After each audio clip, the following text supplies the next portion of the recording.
दोस्तों, मैं नील जोधपुर से आज आपको कहानी सुनाऊंगा। हसीन भूतनी। प्राचीन समय की बात, एक ब्राह्मण राजकुमार शिकार खेलते खेलते अपने सैनिकों से अलग हो गया तथा रास्ता भटककर जंगल के बीचों बीच पहुंच गया। जब उन्हें यह एहसास हुआ कि वो भटक चुके, तब तक बहुत देर हो चुकी थी। वो जंगल के बहुत अंदर तक प्रवेश कर चुके थे। भागदौड़ की वजह से उनको प्यास लगी। उन्होंने पहले अपनी प्यास बुझाने के लिए अगल बगल में नदी या तालाब खोजने लगे। खोजते खोजते उनको एक तालाब मिला। उन्होंने अपने घोड़े को तालाब के किनारे पेड़ में बांधकर तालाब में पानी पीने लग गए। उसी पेड़ पर अपनी शक्ति से सैकड़ों सालों से एक चुड़ैल रहती थी। वह इस राजकुमार के रूप को देखकर मोहित होगी। राजकुमार के पहनावे और शरीर के पहनावे को देखकर उसने अंदाजा लगा लिया, यह जरूर किसी ऊंची खानदान के राजा के घर का है। चुड़ैल ने सोचा कि कई वर्षों से मैं प्यासी हूँ, ना ही किसी मनुष्य का खून मिल पाया और ना ही पुरुष का साथ मिल पाया। मुझे जंगल को अब छोड़कर अपनी शिकार की तरफ चलना चाहिए, क्योंकि वर्षों की प्यास अब बुझाने का समय आ गया है। चुड़ैल ने राजकुमार को मोहित करने के लिए एक स्वर्ग के अप्सराओं जैसा अपना रूप बना लिया और उसी पेड़ के नीचे खड़ी होकर राजकुमार के पानी पीकर वापस आने की प्रतीक्षा करने लगी। तालाब शीतल जल से अपना प्यास बुझाने के बाद राजकुमार वापस उसी पेड़ के पास आए। उन्होंने अपने घोड़े को बांध रखा था। अपने घोड़े के पास पहुंचते ही देखते कि एक बला की खूबसूरत स्त्री वहां पेड़ के नीचे खड़ी है। उसकी शरीर से मादक मादक खुशबू चारों तरफ फैल दी है। ब्राह्मण पुत्र उसकी सुंदरता देखकर अपना सूझबूझ खोने लगा। बड़ी मुश्किल से उन्होंने अपने आप को नियंत्रित किया तथा पूछा, आप कौन हो और यह खूंखार जानवरों से बरेस बीच जंगल में क्या कर रही हूँ? उस स्त्री ने कहा, राजकुमार, मैं तुम पर मोहित हूँ तथा मैं स्वर्ग की अप्सरा हूँ। मैं तुमसे विवाह करना चाहती हूँ। हम दोनों से उत्पन्न होने वाला पुत्र सारे पृथ्वी पर राज करेगा, यही नीति है। इसी नीति के तहत मैं तुम पर मोहित हो रही हूँ। मेरी विनती स्वीकार करो और विधि को नियुक्ति को संपूर्ण करो, मुझे मुक्ति प्रदान करो। वह राजकुमार चुड़ैल के माया में पहले ही थोड़ा आकर्षित हो चुके थे। अब धर्म की चिकनी चुपड़ी बातें उसके चेहरे को तेज देखकर राजकुमारी को विश्वास हो गया, अतीत में तो ऐसा कई बार हो चुका है, क्या पता विधाता ने मुझे इस कार्य हेतु चुना हो। विचार करते उसने खुशी खुशी उसका प्रस्ताव स्वीकार कर लिया। तभी राजकुमार को खोजते खोजते उसकी पूरी पलटन वहाँ पहुंची। राजकुमार का सेनापति राजकुमार के निकट आकर उसका कुशल मंगल पूछा। पीछे जुट जाने की क्षमा याचना मांगने लगा। राजकुमार साहब तो पहले ही प्रसन्न थे। कहा, कोई बात नहीं। उन्होंने सारा कहानी बताया। तुरंत उस देवी को लेने के लिए पालकी के लिए निर्माण का आज्ञा दी। सैनिकों ने टहनियाँ काटकर अन्न फन में पालकी बनाया।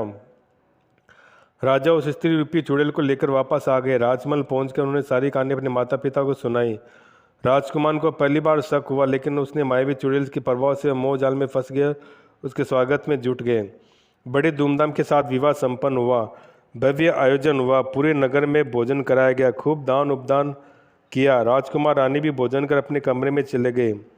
कमरे में आते ही राजकुमार ने उस स्त्री को अपनी बाहों में भर लिया। चुड़ैल ने सोचा भी इसके गर्दन से खून को पीकर अपनी प्यास बुझा लेती, लेकिन उसने सोचा नहीं, राजकुमार को धीरे धीरे मारूंगी, नहीं तो मेरा पोल खुल सकता है। ऐसा सोचकर वे एक पत्नी की तरह पूरी आत्मीय भाव से राजकुमार को गले लगा लिया, ताकि उसे थोड़ा सा भी शक न हो। फिर उसने राजकुमार के कान में कहा कि मैं शरबत लेकर आती हूँ। भोजन करने के बाद शीतल शरबत पीना चाहिए। तब तक आप बिस्तर पर बैठिए। यह कहकर वह चुड़ैल राजकुमार के बाहों से अपने आप को अलग किया और शरबत लेने चली गई। कुछ ही समय में वह में शरबत लिए कमरे में प्रवेश किया और कमरे को अंदर से बंद कर लिया। सुबह हुई। राजकुमार अति प्रसन्न थे। रोज की तरह वह अपने पिताजी के साथ राजकार्य में हाथ बटाने लगे। उधर चुड़ैल को हर तरफ इंसानी खून की महक आ रही थी और उसकी प्यास बढ़ती जा रही थी। वह राजमहल में अपने शिकार को निशाने पर लेने लगी। राजमहल में नौकर चाकर अधिकार आदि लोगों को कमी नहीं थी। चुड़ैल ने सोचा, यदि होशियारी से रो तो लंबे समय तक आसानी से खून पी सकती हूँ और अपनी ताकत बढ़ा सकती हूँ। वह आज रात को अपना पहला शिकार करना चाहती थी। रात हुई। राजकुमार को उसने शरबत पिलाकर अपने जादू से गहरी नींद में सुला दिया। राजकुमार निर्भेद होकर सो गए। तब वह अपने असली रूप में आगे तथा गायब होकर महल में घूमने लगी। किसी हष्टपुष्ट सैनिक को अकेले में खोजने लगी। तभी महल में कोने में छिपकर एक सोता हुआ सैनिक उसे दिख गया। प्यासी चुड़ैल पूरी तेजी से उसके पास पहुंचे। पल भर में उस सैनिक के हाथ को अपने मुंह में डाला और उसके शरीर का सारा खून चूस लिया। वह सैनिक चिल्ला भी नहीं पाया, वहीं मर गया। चुड़ैल को कुछ तृप्ति मिली। वह अपने कमरे में वापस पहले जैसा रूपवती बनकर राजकुमार के बगल में लेट गई।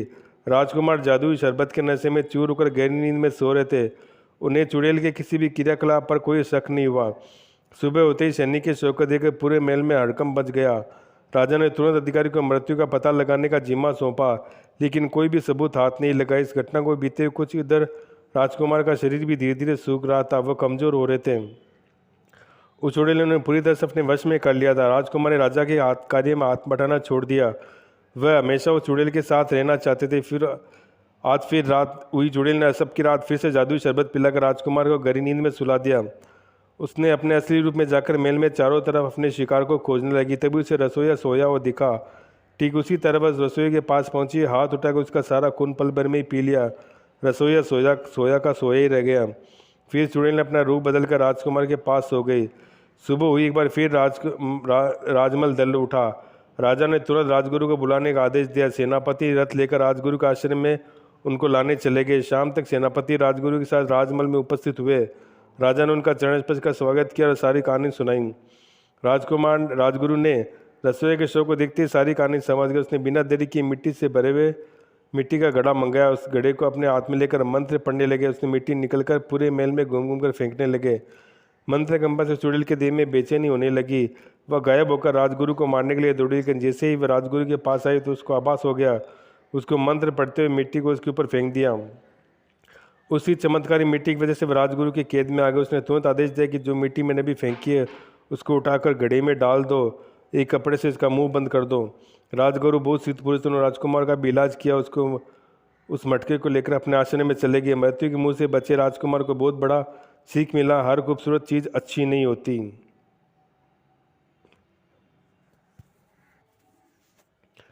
नागिन। अमावस्या की काली और सुनसान रात में नागिन की तरह लहराती चलती हुई हवाएं प्रिंस के हृदय में हजारों शंकाएं उत्पन्न करने के लिए काफ़ी थी। हवा के झोंकों से चट की आवाज़ करती हुई वृक्ष की टहनियां उस युवा को डरने पर मजबूर कर रही थी। यह रास्ता तो उसके लिए आम था, रोज यही से गुजरता। कुछ ही दूरी पर गौशाला भी था, लेकिन आज ये पेड़ जिनसे उसे कई बार मुस्कुराए बात करने की कोशिश की, ये न जाने कितनी बार दांत साफ करने के लिए दातुन को काटा था, लेकिन आज सब अजनबी की तरह डरावने प्रतीत हो रहे थे, जिनको देखकर डर का एहसास हो रहा था। न जाने उस दिन क्यों वे पराये लगने लगे। प्रिंस सभी ये सब विचार कर ही रहा था कि आवाज़ करती एक मोटी सी टहनी अचानक टूट के उसके सामने आ गिरती है, जिससे वो बाल बाल बच जाता है। हवा इतनी तेज भी नहीं थी, इतना शक्तिशाली मोटा टहनी को तोड़ सके। उस टहनी के टूटने से प्रिंस के मन की सारी शंकाएं दूरी हो गई। वह अपनी पूरी शक्ति के साथ वहाँ से दौड़ना शुरू कर दिया। तभी उसे किसी लड़की के कुटिल हंसने की आवाज़ सुनाई दी। ऐसा लग रहा था कोई अपनी जीत पर खुशी से हंस रहा हो, लेकिन इस हंसी ने प्रिंस के दौड़ने की गति को और बढ़ा दिया और वह सीधे घर पर आकर रुका। वह बेचैन हो गया। उस रात वह सो नहीं पाया। ऐसा प्रत्यक्ष घटना पहली बार उसके साथ घटी थी। वह हंसने की आवाज़ बार बार उसके कानों में गूंज रही थी। वह परेशान था, वह सोच रहा था, वह वहाँ अकेला था, दूर दूर तक कोई नहीं था। फिर उस चुड़ैल ने सिर्फ डरा कर उसे क्यों छोड़ दिया? उसने हमला क्यों नहीं किया? इस बात को प्रिंस ने किसी को नहीं कहा। कुछ समय बीत चुके, ये गर्मी का मौसम था। कड़ी दोपहर में ठीक 12 बज रहे थे। गाँव से बाहर प्रिंस अपने बगीचे में घूम रहा था। आम के पेड़ों पर आम पकना शुरू हो चुका था। आसपास कोई नहीं था। तभी अचानक सभी आम अपने आप गिरने लगे। फिर बिन हवा टहनियाँ चटकने लगी। बगीचे में निकलकर खेतों की तरफ डर के मारे चिल्लाता और दौड़ने लगा। इस कड़ी दोपहर में कोई भी खेतों में काम करता नहीं दिखा। तभी उसके दिमाग में आया, वहाँ से कुछ दूरी पर एक काली माता का मंदिर बीचों बीच खेतों में था। फिर उसी तरफ दौड़ लगा दिया, लेकिन समझ ऐसी दूर होने वाली नहीं थी।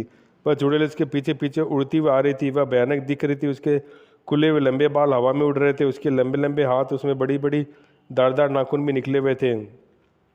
वह चुड़ैल पूरी तेजी से भयंकर मुस्कान के साथ प्रिंस का खून पीने के लिए उसके पीछे उड़ती चली आ रही थी। प्रिंस अपनी पूरी ताकत से दौड़ता हुआ मंदिर में जा पहुंचा और वह सीधे पुजारी के पास पहुंचा और बिना सांस लिए सब कुछ बता दिया और मदद की गुहार लगाई। चुड़ैल प्रिंस का पीछा करते करते मंदिर के पास पहुंच गई, लेकिन मंदिर में प्रवेश करने की हिम्मत नहीं हुई। वह क्रोध से जलने लगी। मंदिर के आसपास जितने पेड़ थे उस सब में आग लग गई। वह चिल्लाने लगी, बाहर आ गई, बाहर आ, मैं तेरा खून पी के रहूँगी। मैं बहुत प्यासी इंसान के खून से मुझे तृप्ति मिलेगी। यदि तू बाहर नहीं आया तो यही जला के भस्म कर दूंगा। वह अपने माया से अनेक भयानक रूप बनाने लगी। बेचैन होकर इधर उधर उड़ने लगी। अपने मुंह से आग की ज्वाला निकलकर सभी पेड़ पौधे जलाने लगी। अपनी फसलों को जलता देख अगल बगल के सभी किसान अपने पानी लेकर खेत में लगी आग को बुझाने लगे। चुड़ैल भी यही चाहती थी लोग आए उसका खून पी सके। लोगों को बचाने के लिए पुजारी ने तुरंत एक उपाय किया। पुजारी दौड़ते हुए मंदिर के गर्भ से लौंग और जल उठाकर लाया। पुजारी जी ने प्रिंस से कहा, मैंने ये जल मंत्र से सिद्ध कर लिया, लेकिन वो चुड़ैल की उसकी माया के चलते मैं नहीं देख पा रहा हूँ और मंदिर की शक्ति के चलते हुए इस प्रांगण में प्रवेश नहीं कर सकती है। तुम ये माँ का प्रसाद स्वरूप लौंग खा लो और उस जल को लेकर उस प्रांगण में के बाहर जाओ। जैसे ही वो चुड़ैल तुम पर हमला करेगी यदि उसके ऊपर फेंक देना वह वही जलकर भस्म हो जाएगी। प्रिंस तो बहुत बहादुर, लेकिन इस बार वह सचमुच में डर गया। लेकिन पुजारी जी की हिम्मत देने पर माता काली पर विश्वास करवा वो खतरनाक खेल को खेलने के लिए तैयार हो गया। वह लोटे में जल ले लिया और जैसे उस मंदिर के प्रांगण से बाहर आया कि घात लगाए बैठे इस चुड़ैल ने उसके ऊपर हमला कर दिया। प्रिंस भी पूरी तैयारी में था। उसने जय माता दी कहते हुए उस पवित्र जल को उसके शरीर पर फेंक दिया। जल पड़ते हुए चुड़ैल का शरीर जलकर राख हो गया और उसका हमेशा हमेशा के लिए अंत हो गया। प्रिंस ने गहरी सांस ली और वापस आकर माता काली को, पुजारी को प्रणाम किया और खुशी खुशी से अपने प्राण बचा लिए और घर वापस आ गया। तो दोस्तों ये थी आज की हमारी कहानी। आपको कैसी लगी आप बताएं। आज के लिए इतना ही।